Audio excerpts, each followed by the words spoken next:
സിപിഎമ്മുകാർ തന്നെയും സമീപിച്ചിരുന്നു എന്ന വെളിപ്പെടുത്തലുമായി കോൺഗ്രസ് നേതാവ് ദീപ്തി മേരി വർഗീസ് കൂടി വരികയാണ്.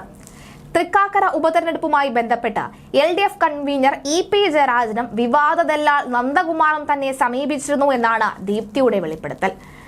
BJPയിലേക്ക് കോൺഗ്രസിൽ നിന്നും ഘട്ടം ഘട്ടമായി നേതാക്കൾ പോകുന്നുണ്ടെന്ന് പറഞ്ഞ നാവ് EP ഒന്ന് വായിലേക്കിട്ടില്ല.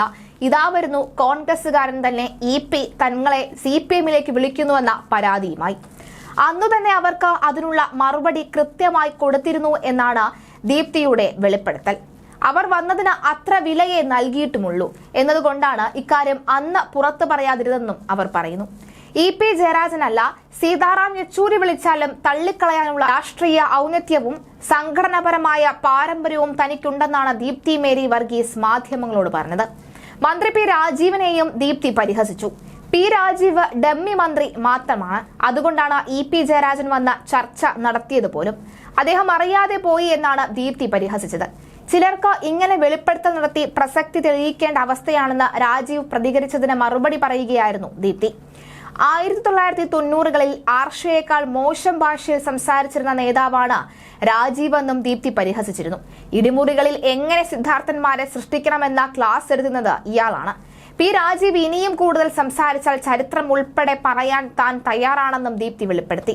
എന്റെ ഉൾപ്പെടെ പേരുകൾ പരാമർശിച്ച് വെളിപ്പെടുത്തലുകൾ നടത്തുമ്പോൾ അതിന് മറുപടി പറയേണ്ടത് തീർത്തും വേണ്ടൊരവസ്ഥയിലേക്ക് കാര്യങ്ങൾ നീങ്ങുന്നുവെന്നും അതുകൊണ്ട് മാത്രമാണ് ഇന്നലെ ഇവരുടെ ദല്ലാൾ എന്റെ പേര് പരാമർശിച്ചപ്പോൾ ഞാൻ പ്രതികരിച്ചത് എന്നും ദീപ്തി പറയുകയാണ്.